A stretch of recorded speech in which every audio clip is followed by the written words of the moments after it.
How do you plead, guilty or not guilty? Not guilty, Your Honor. Your Honor, ladies and gentlemen of the jury, the evidence is undeniable, incontestable.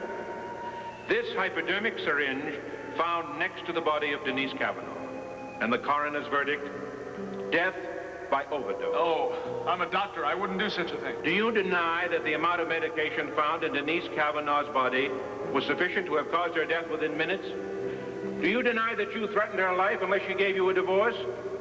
Do you deny that you, and you alone, had the motive, the means, and the opportunity to murder your wife? Yes, I deny it. I didn't do it. I didn't do it. Miles Kavanaugh, the jury having found you guilty of murder in the first degree, I now pronounce sentence upon you. No, you mustn't, please. Miles.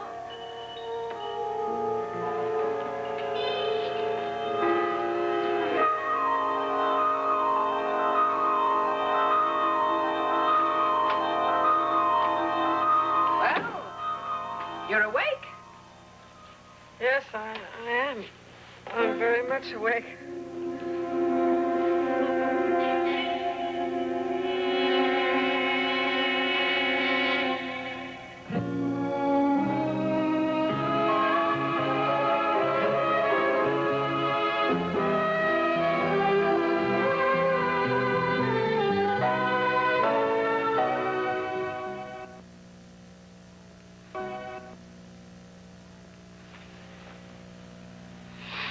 I know I don't have a fever. No, you don't. You have the reverse. That's just as bad, in my opinion. I feel fine. I feel perfectly fine. You look as if you could hardly move. But if you tried to stand up, you'd fall down. It's just because I'm exhausted. I didn't sleep very well. I have a lot on my mind. Worried about Daddy. Have you been in to see him yet today? Yes. He's all right. No change of any kind. Except, well, this is hard to explain. What? Well, he seems more agitated than usual. I know, that's hard to determine since his paralysis is so complete, but there is a look in his eyes when he stares at me. Tell me something. Dr. Spangler, when he was here, said something about Daddy trying to communicate with him. How could he do that? I mean, he can't communicate any real message of any kind, can he? No, Denise. What Dr. Spangler meant was that your father can answer questions, yes or no. So when he was asked whether he wanted to be treated at the hospital, he indicated that he did not, so that meant he wanted to come home. But he can't say anything to anyone, can he? No.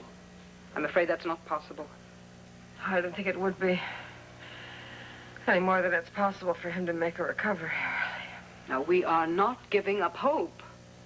Tina, I've been a nurse as long as you have. I've seen hundreds of people in my father's condition. I know he hasn't got long to live. I just want to be sure that he's made as comfortable as he can be for whatever time he has left. Denise, I really think that you should start thinking about your own health. You look worse today than you did yesterday. Oh, I feel better. I think I'll probably get out of bed today. That's out of the question. Listen, Tina, don't tell me what I can or can't do. I don't like being treated like a child. But I do want you to help me with something today. With what? Well, there's some errands I want you to run. Quite a lot. It'll mean you'll have to drive to Monticello. Monticello? Are you kidding, Denise? That would mean that I'd be gone for hours. Tina, I am a nurse. If my father needs anything, I can take care of it while you're gone. But, Denise, I don't want to leave both of you here without somebody to take care of you. We're not going to be alone. I forgot to tell you, Miles will be coming over. He will, but I thought... Yes, I know. I told him there was no point in arguing. I wasn't going to change my position about the divorce, no matter what the circumstances were. But if he wants to come and argue until he's blue in the face, then I'm not going to stop him.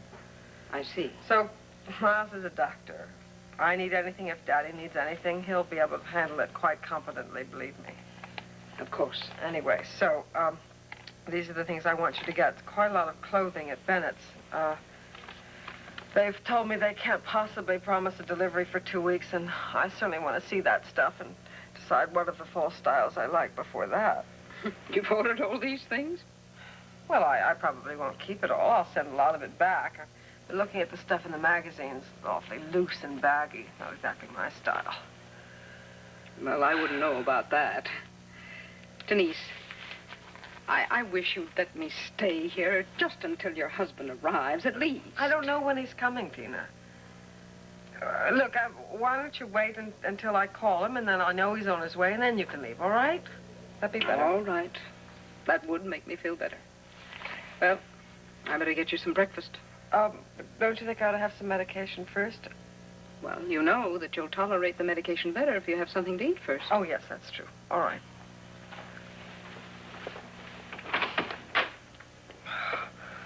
Oh, God, hurry. Oh. I haven't got much time left. Mm.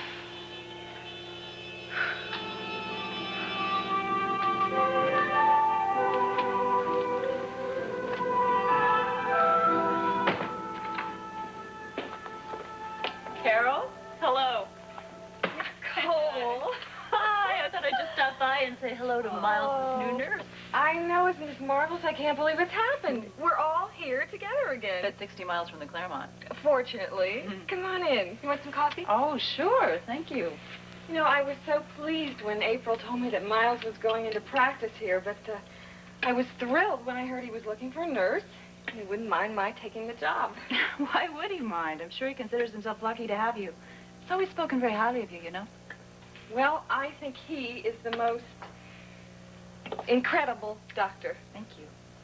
Anyway, here I am, and I couldn't be happier about it. I'm very happy, too. I hope he does as well with patients as he has with personnel. Thanks. Listen, I know it's none of my business, but could I ask you a personal question? I'll wait till I hear it. It's just that I've known you two for so long, and, of course, Denise. And I was just wondering where things stood. Well, Miles and Denise are separated. I'm sure you've gathered that. Miles intends to file for a divorce. Oh. Yes, it seems that his visit back to Mayfield was under false pretenses. I'll let him tell you about that if he wants to. I'm sure it's a horror story. Everything concerning Denise is. Anyway, I just want you to know, I hope things work out for you both. Miles is a wonderful man, and he deserves much better than he's gotten. Yeah. But, Nicole, I have to tell you one more thing. Don't underestimate Denise. Never.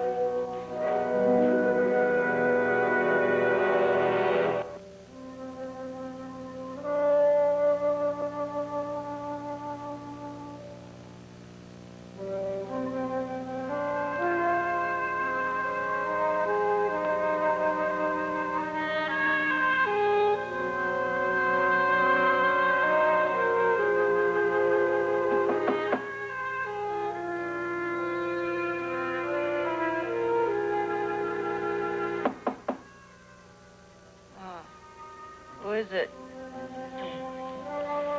Who is it? It's Geraldine, dear. Are you all right? Yeah, I'm fine. Just a minute.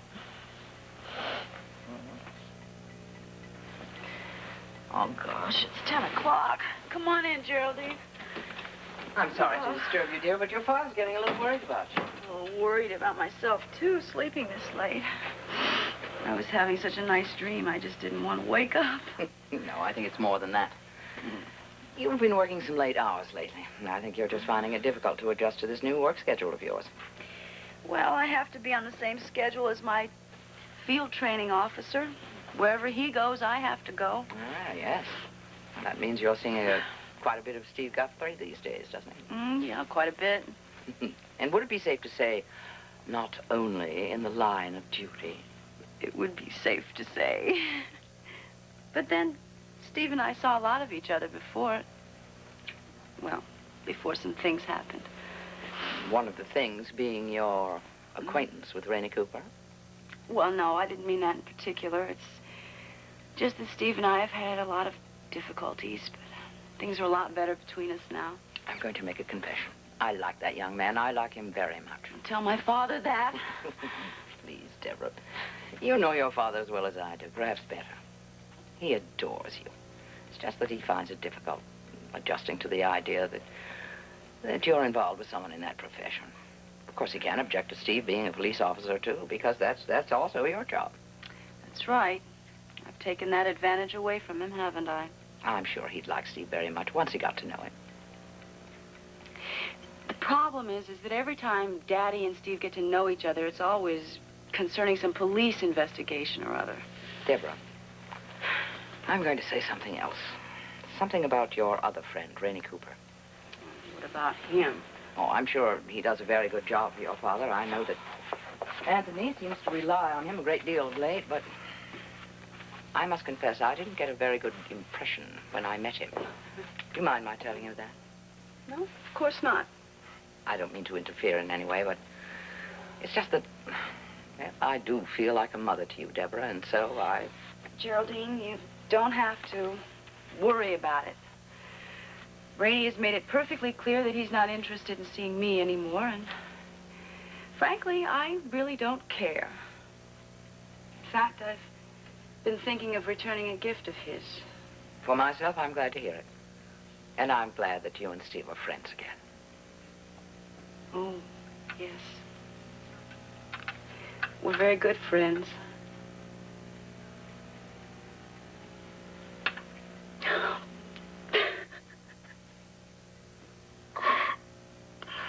Geraldine, there's something I want to tell you. What is it, my dear? What? Well, it's just something that I guess I've always known, but I just didn't want to admit it. It's just a feeling that I have. I'm in love with Steve.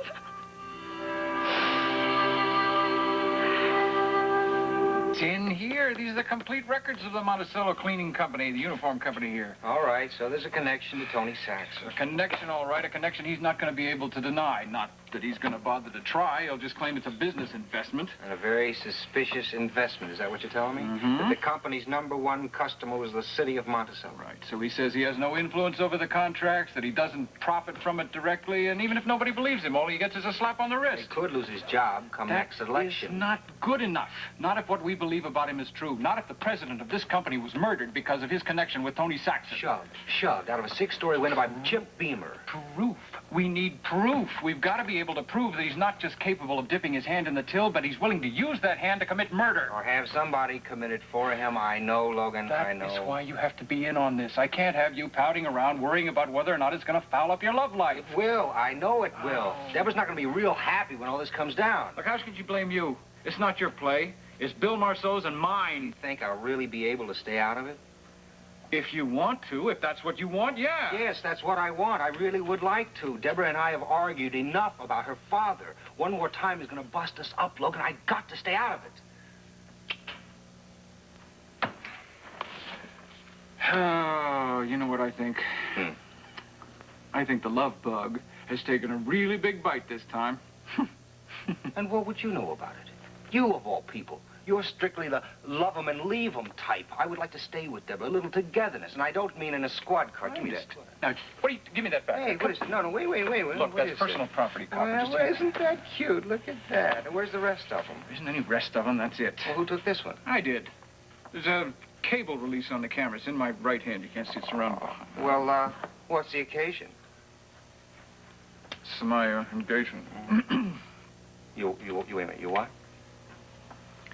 My engagement. Your engagement? Yeah. Wait a minute, your engagement? No, I don't believe it. I'm coming up through the court. We're getting married, we're getting hitched, we're getting spliced, all right? Congratulations, I think.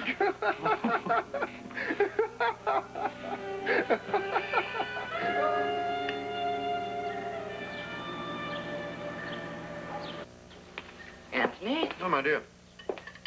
Is our little police person awake yet? She said she'd be down in a few minutes. Well, in a few minutes, I'll be off to City Hall. Oh, I do wish you'd wait to see her. She looks positively radiant this morning. On the glow of youth. Yeah, I remember it well. Oh, I think there's something more than youth that's making your daughter glow. Well, that sounds very cryptic. I think you could guess if you really tried. Are you trying to tell me that Deborah is in love again? Why do you say again? So far as I know, she's had only 2 men in her life. Yes, well, not counting at least 12 suitors at college. Good heavens, Geraldine. Surely you're not talking about the policeman. But of course.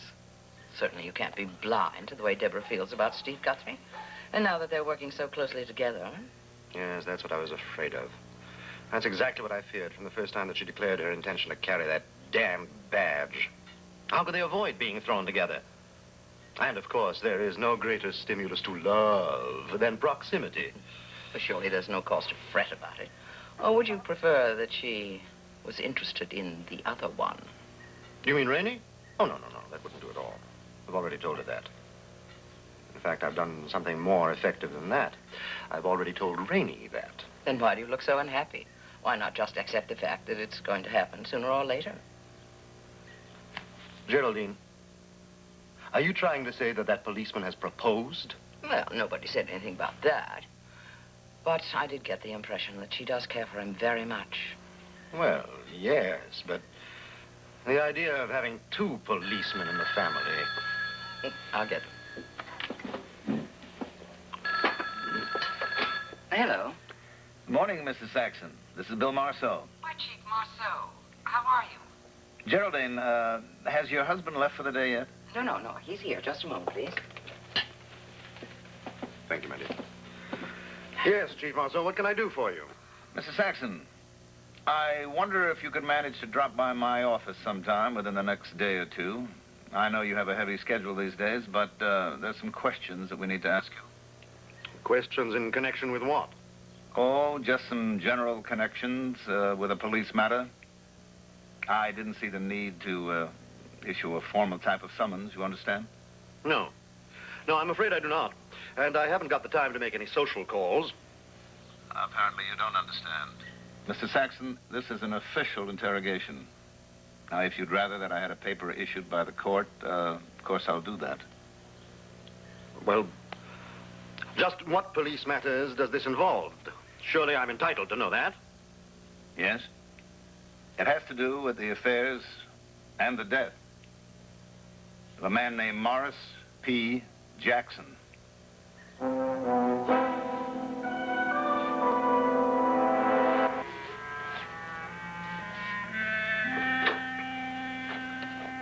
Tina. Denise, what are you doing out of bed?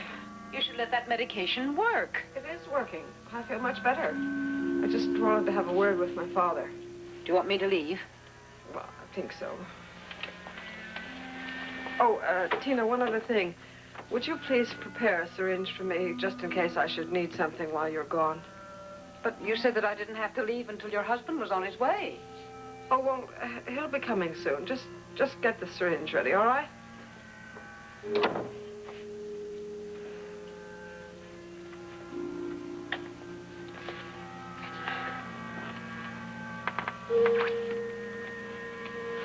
Well, Daddy, looks like this is the day. I think it really has to be. See, this painkiller I've been taking leaves me kind of helpless, and I find I'm taking more and more of it. I really can't resist it, and I'm afraid that if I wait much longer, I really won't have the strength to finish what I started. So if I can get Miles here today, I'm going to have to go through with it.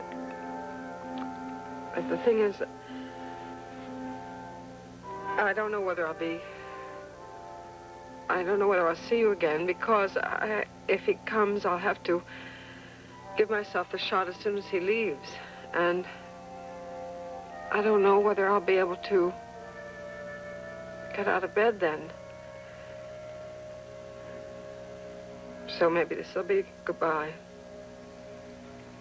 Now, don't look sad, because don't be sad for me. I mean, I'm going to be free. Don't be sad for Miles either.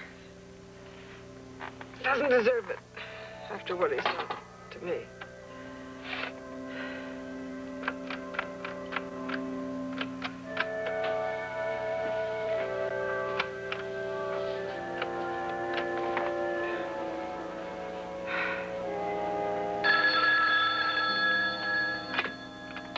Dr. Kavanaugh's office.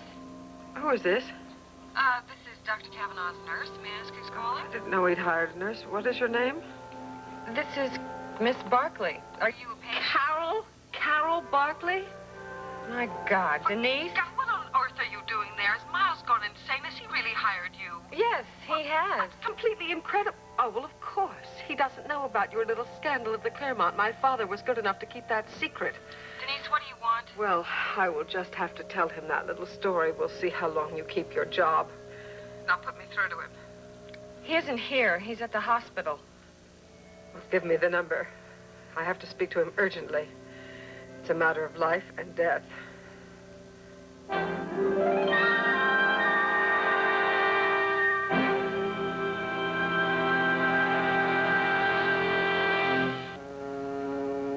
The regularly scheduled 3:30 adventure Giant will be seen Tuesday at 3:30.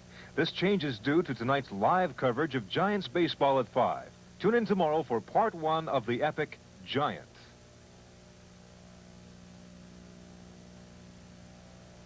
Check your listing and watch the game in your area. Tomorrow on 2020 with host Hugh Downs, a report on Russian dissidents Solzhenitsyn, Kerensky, and Ginsburg. Watch tomorrow at 10, 9 Central and Mountain on ABC.